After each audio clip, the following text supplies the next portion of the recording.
ഇനിയുള്ള മണിക്കൂറുകൾ നിർണായകമാണ്. വിജയ്ക്ക് സർക്കാർ രൂപീകരിക്കാൻ കഴിയുമോ? എന്താണ് തമിഴക രാഷ്ട്രീയത്തിൽ നടക്കുന്നത്? ഇടതു പാർട്ടികളുടെ പിന്തുണയടക്കം ഉള്ള തീരുമാനമാണ് നമ്മൾ പ്രതീക്ഷിക്കുന്നത്. CBI അനുമോദ് ചെന്നൈയിലുണ്ട്.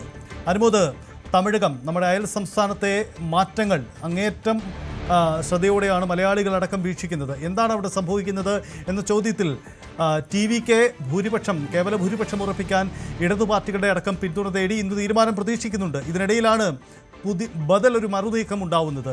എന്താണ് തമിഴകത്ത് നടക്കുന്നത്? ഈ ബദൽ നീക്കം എത്ര കണ്ട് അതിന് സാധ്യതയുണ്ട്?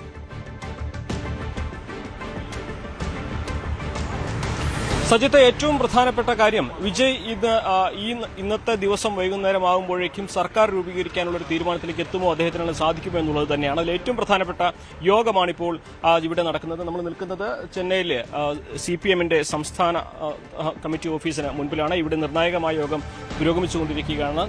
വിജയ്ക്ക് പിന്തുണ കൊടുക്കുന്നതുമായി ബന്ധപ്പെട്ട കാര്യങ്ങൾ ഇന്നത്തെ യോഗത്തിൽ തീരുമാനമുണ്ടാകുമെന്നാണ് അറിയാനാകുന്നത്. ഇതോടൊപ്പം തന്നെ CPIയുടെ ഓഫീസും ഇതിനടുത്താണ്. അവിടെയും ഇതുമായി ബന്ധപ്പെട്ട യോഗങ്ങൾ പുരോഗമിക്കുകയാണ്. വൈകുന്നേരത്തോടെ CPMന്റെയും CPIയുടെയും പിന്തുണ സംബന്ധിച്ചുള്ള തീരുമാനം വരും. അതിനുശേഷം VCK നേതാവ് തിരുമാവളവൻ ഓൺലൈനായിട്ട് പാർട്ടി യോഗം വിളിച്ചിട്ടുണ്ട്. അദ്ദേഹത്തിന്റെ തീരുമാനം, ഇടത് കക്ഷികളുടെ തീരുമാനം അറിഞ്ഞതിന് ശേഷം പ്രഖ്യാപിക്കാം എന്നാണ് അദ്ദേഹം വ്യക്തമാക്കിയിട്ടുള്ളത്. ഇങ്ങനെ ഈ 3 കക്ഷികളുടെ പിന്തുണ ലഭിച്ചാൽ 6 MLA-മാരാണ് ഇവർക്കുള്ളത്. ആ 6 MLA-മാരുടെ പിന്തുണ ലഭിച്ചാൽ വിജയ്ക്ക് അനായാസം ഭരണത്തിലെത്താൻ സാധിക്കും, സർക്കാർ രൂപീകരിക്കാൻ സാധിക്കും. പക്ഷേ അതിൽ ഇടത് പാർട്ടികളും അതേപോലെ തിരുമാവളവന്റെ പാർട്ടിയും എടുക്കുന്ന തീരുമാനം എന്ത് എന്നുള്ളതാണ് പ്രധാനപ്പെട്ട കാര്യം. ഇന്ന് വൈകുന്നേരം, ഇത് ഒരുപക്ഷെ രാത്രിയോടെ ആയിരിക്കും അത് ഒരു വ്യക്തത കൈവരിക. അങ്ങനെ ഒരു സാധ്യത വന്നു കഴിഞ്ഞാൽ DMK നിലവിൽ തന്നെ വിജയ് ഭരിക്കട്ടെ എന്നൊരു നിലപാട് സ്റ്റാലിൻ വ്യക്തമാക്കിയിട്ടുണ്ട്. 6 മാസം അദ്ദേഹം എന്ത് ചെയ്യുന്നത് കാണട്ടെ എന്ന തരത്തിലാണ് അദ്ദേഹം നിലപാട് സ്വീകരിച്ചിരിക്കുന്നത്. DMKയുടെ ഉറ്റ കക്ഷികളാണ് ഈ 3 പേരും. സ്വാഭാവികമായിട്ടും DMKയുടെ അനുവാദത്തോടെ തന്നെയായിരിക്കും അത്തരത്തിലൊരു തീരുമാനത്തിലേക്ക് അവർ എത്തുകയും ചെയ്യുക. അങ്ങനെയാണെങ്കിൽ DMKയുടെ ഒരു നിയന്ത്രണത്തോടെ വിജയ് ഭരിക്കുന്ന ഒരു സാഹചര്യം ഉണ്ടാകുമോ എന്നുള്ളതാണ് അറിയാനുള്ളത്. ഇനി രണ്ടാമതൊരു കാര്യം, DMK ADMK സഖ്യ സാധ്യതയാണ്. പക്ഷെ അവിടെയും പ്രധാനമാകുന്നത് ചെറു പാർട്ടികളുടെ തീരുമാനമാണ്. അതായത് ADMKയുടെയും ADMKയുടെയും സഖ്യത്തിലുള്ള മറ്റ് ചെറുകക്ഷികളുടെ തീരുമാനത്തിലാണ്. DMK ADMK ഒരുമിക്കുമ്പോൾ ഒരിക്കലും തിരുമാവളവന്റെ പാർട്ടിക്ക് പട്ടാളി മക്കൾ കക്ഷികളുമായി പാർട്ടിയോട് കൈകോർക്കാനാകില്ല. DMKക്ക് നിലവിൽ 4 സീറ്റുണ്ട്.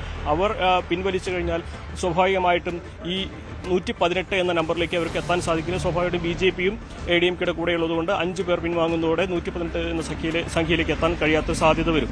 DMKയും ADMKയും മാത്രം ഒരുമിച്ച് കഴിഞ്ഞാൽ കേവല ഭൂരിപക്ഷം കിട്ടില്ല എന്നതുകൊണ്ട് തന്നെ ഇതിന്റെ സാധ്യതകൾ എത്രമാത്രം ഉണ്ട് എന്നത് കണ്ടു തന്നെ അറിയേണ്ടതാണ്. പ്രത്യേകിച്ച് അവരുടെ സഖ്യകക്ഷികൾ ഒരിക്കലും കൈ കൊടുക്കാൻ കഴിയാത്ത രീതിയിലുള്ള രാഷ്ട്രീയമായിട്ടുള്ള ആശയങ്ങൾ പുലർത്തുന്നവരായതുകൊണ്ട് തന്നെ അത്തരത്തിലൊരു സഖ്യസാധ്യത വളരെ വിദൂരമാണ്. ഇനി മൂന്നാമതൊരു കാര്യം നടക്കുന്നത്, നിയമപരമായിട്ട് ഇത് എങ്ങനെ മുന്നോട്ട് പോകുന്നു എന്നുള്ളതാണ്. വിജയ് തന്റെ പാർട്ടിയിലുള്ള നിയമജ്ഞരുമായിട്ട് ഇക്കാര്യങ്ങൾ ചർച്ച ചെയ്തുകൊണ്ടിരിക്കുകയാണ്. ഒറ്റകക്ഷി എന്ന നിലയിൽ തന്നെ എന്തുകൊണ്ട് ക്ഷണിച്ചില്ല എന്ന കാര്യം കാണിച്ച് കോടതിയെ സമീപിക്കാനുള്ള ആലോചനകളും പുരോഗമിക്കുന്നുണ്ട്. എന്ന് തന്നെയാണെങ്കിലും അനിശ്ചിതത്വവും നിറഞ്ഞു നിൽക്കുകയാണ് ഈ ഇലക്ഷന് ശേഷവും തമിഴ്നാട്ടിൽ.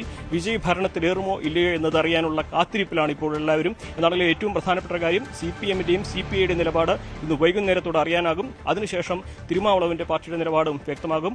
അത് വിജയ്ക്ക് അനുകൂലമാണെങ്കിൽ ഇവിടെ അടുത്ത ദിവസം തന്നെ വിജയ് ഭരണത്തിലേറാനുള്ള സാധ്യത തന്നെയാണ് നിലനിൽക്കുന്നത്. DMK ADMK അത് വെറും സ്പെക്യുലേഷനാണ്, അഭ്യൂഹമാണെന്ന തരത്തിൽ നേതൃത്വം തന്നെ ആ നിലപാട് വ്യക്തമാക്കിയ സാഹചര്യത്തിൽ അത്തരത്തിലൊരു കൈകോർക്കലുള്ള സാധ്യതകൾ വിദൂരമാണ് എന്ന് വേണം ഈ ഘട്ടത്തിൽ വിലയിരുത്തുവാൻ. എന്തായാലും ഇടതു പാർട്ടികളുടെ തീരുമാനം ഇന്ന് വൈകിട്ടത്തോടുകൂടി തന്നെ അറിയാം. ഇതോടുകൂടി വ്യക്തമാക്കപ്പെടും കേവല ഭൂരിപക്ഷം തികയ്ക്കുമോ TVക്ക്.